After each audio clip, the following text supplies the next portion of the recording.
Tabletop time! I'm Murray. And I'm Jen. And today we're going to be doing SLAPCHOP. You're going to be in a great mood all day because you're going to be slapping your troubles away. We've seen it going all around the internet. I haven't seen any video on it. I've just seen the results and I kind of want to try it. I've actually watched Ninjon's video of the 2.0 version, and I've also seen Rob the Honest Wargamer who did it originally too. Yeah. On 28mm scale minis, but today I think we're going to try something a bit bigger. So we've seen it used to paint lots of small miniatures very quickly, but can it be applied to something a bit bigger? We're going to use it to try paint a bust and maybe something a bit more. So let's see how it goes. So luckily enough, I had watched Ninjon's video on SLAPCHOP 2.0, so I kind of knew what I was getting myself into. I wasn't going to go to the same extent that he did, but just put down the initial stages of what a SLAPCHOP is. With the zenithal highlight done by Murray, I went over the top with a quick white dry brush to really pick out some of the raised areas. This meant it was time to add some colour. Now luckily enough, I had a couple of space bears lying around, so I could use one as a reference for this bust. I decided to try and approach this in a darker to lighter colour method, starting with the fur and the armour first as the darker colours and to get them out of the way. I was pretty happy with how these were turning out on the model. The brown, however, was quite dark and it seemed to sort of absorb a lot of the zenithal lighting. I wasn't a huge fan of this colour in the end, and I don't think I'd recommend this particular contrast colour, or maybe I was using it a little too heavily. Either way, it was worth just giving it a shot and seeing what it came out as. Moving on to the red sections, I knew I needed to try and be super careful here.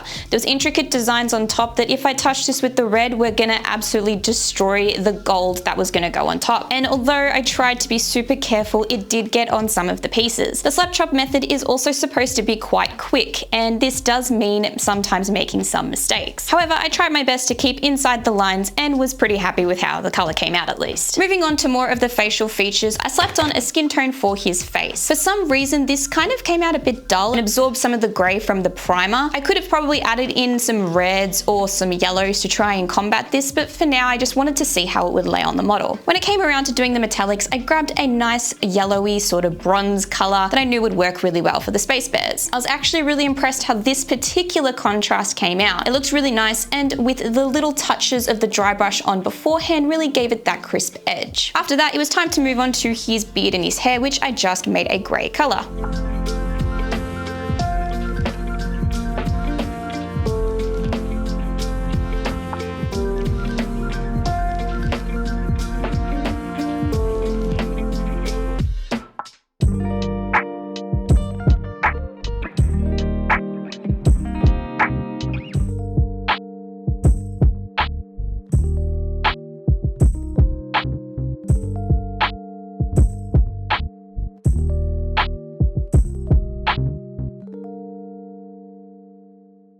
The bust I have chosen is this demon that has been sitting around the studio for quite a while staring down at us, and I thought this was the perfect opportunity to paint him. Now, I decided that I would be painting pretty much all of the skin a single tone. I think this is a really good chance to explore just how well a single color can cover an entire bust. Will it be really patchy or not? I don't know. We're gonna find out. So, first of all, I noticed that, of course, the contrast goes on really nicely, but the zenithal actually really works. However, I didn't want to just have red, so I painted out some of the horns and tusks using a more turquoise color and just sort of wet blended it into the middle. I was also, let me say, maybe a bit overzealous in how thickly I was putting it down, and I did get some runs, so perhaps there is something to putting it on a bit more lightly. Overall, I think the tones and light values worked quite well for this bust. However, it is just a little bit bland having one color, and wet blending the colors together gave me an idea, and I might explore this in my next model.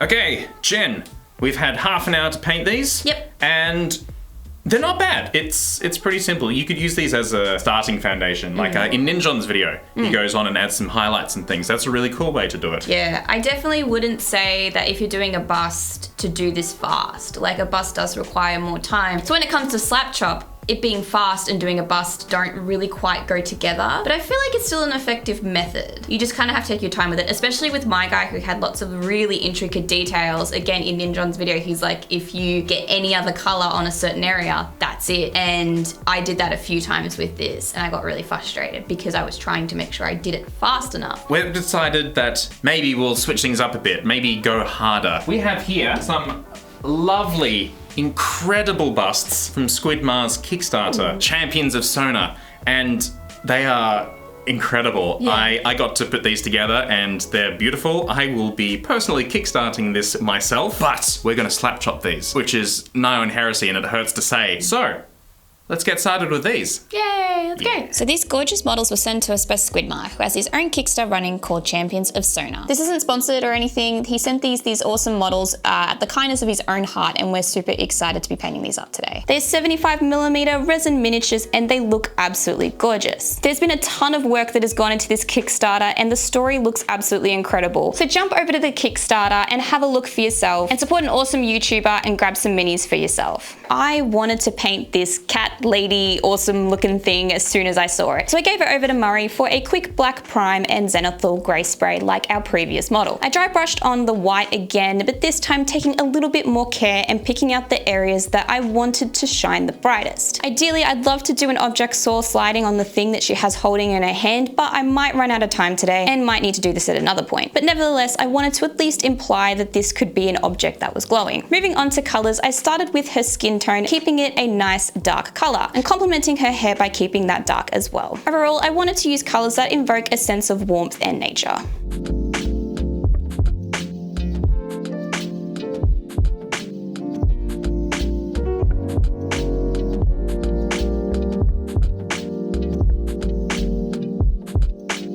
When it came to painting the big cat thing, I kind of thought it looked a little bit like a snow leopard. Now, I absolutely love snow leopards. They're one of my favorite animals, and I definitely wanted to try and see if I could incorporate the sort of interesting colored fur they have. So I tried wet blending the different contrast colors to try and incorporate this particular style. I thought that this technique ended up working really well on the model. I went with more saturated colors in the shadow areas and went with a more light gray on the highlighted, mixing and blending them as I went along, and the texture on this model really helped to soak in the shadow areas. I added little points of orange just to the really shadowy areas and kept them nice and saturated.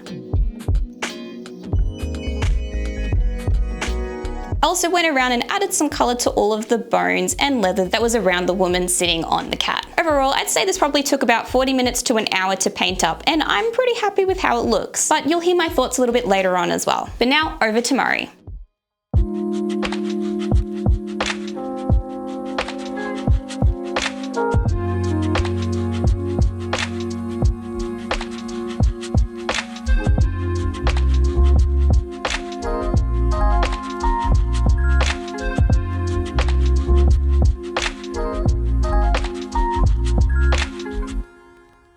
Okay, now that we've moved on to a new model, I'm going to try and be a little bit more fancy. Now, this amazing plume of magic and smoke, I definitely want to have a really nice vibrant blue that the contrast paints from Stedil allow for. So, a contrasting color to that would of course be yellow, so I'm going to apply that onto the robe itself. Now, this is not one of the new contrast paints, it's a bit thinner, so it's going to be interesting to see how it goes down. However, I was actually quite impressed. It worked quite well with the folds of the robe. Is this more of a quality of the contrast or the model? I'm not sure, but this is actually kind of interesting. The skin itself, I daubed on the paint quite thickly because I wanted those contrasts onto the skin. I wanted a mixture of the stronger hues and also the dark shadows, which will give the skin its luminosity and also light absorbing properties. The metal on the arm was simply some astronomical grey, and then I actually had a little thought and wet blended in just a little bit of turquoise, and this made the metal pop so much. This is such a happy accident. I'm going to be using this a lot more in the future. Starting with light blues, I wet blended down the smoke plume into much stronger blues and then a final purple. I think the ability to wet blend contrast paints when you already have a zenithal working to give you lighting is really good, and I think this can be applied to any miniature. The base itself I finished off with a brown, and I'm going to be honest, I think it's a bit too strong, but it will suffice and bounces off the other colors well enough, I think. Overall, I think this is a really interesting way to tackle larger miniatures. However,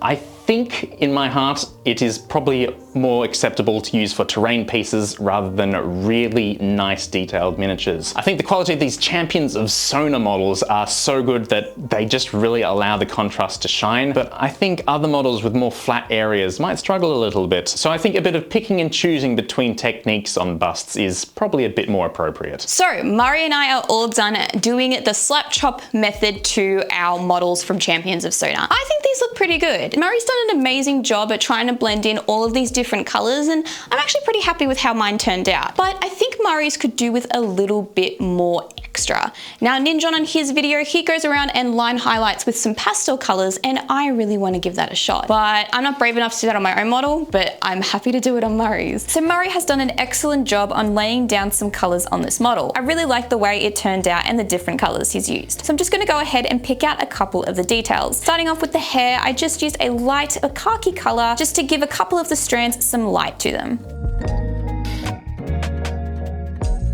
Moving on to her dress, it's this beautiful yellow and orangey color, so I just wanted to pick out some of the folds in the fabric to really make them stand out. Another feature I really wanted to add was some sharp detail lines to the metallic on her skin. This included her face, her arm and her legs, and just wanted to make these look more metallic. I used a pale blue to tie in with the turquoise color that Murray had used on the model. I think these tiny lines in particular gave a really nice emphasis of metal onto the model. Finishing up with the line details, I gave the rocks just a hint of sharpness by highlighting their edges. And with that, I think I am all done, and it's looking pretty good. Now, I'm gonna show you guys the final reveal before I give it off to Murray and see what he thinks.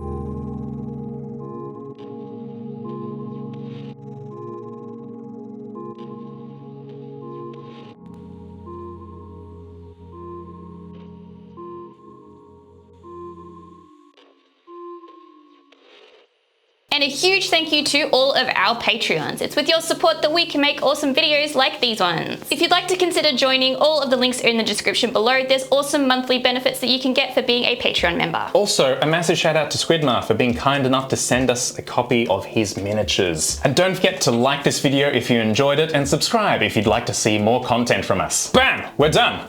Well, you're done. Correct. And I have something to show you. This is your finished model. Hey! Wow, yeah, those extra highlights really help bring it along. That's really cool. Yeah. I like that. Well done, first of all. I was honestly skeptical, but perhaps it speaks to the quality of the miniature, but the contrast really does its work and the zenithal helps it along. It's not bad. I don't know if I'd use this method on something as expensive as a bust or a 72mm figure, but this makes a really good foundation. It's not bad. For me personally, I think being able to mix the colors like inks really, really helps, and I definitely want to take this home and do the next stage. It's great for laying down initial colors, and I want to keep painting it as well, so I'm actually pretty happy with this method. Thank you for joining us on this little ramshackle adventure, and hopefully we'll see you next time.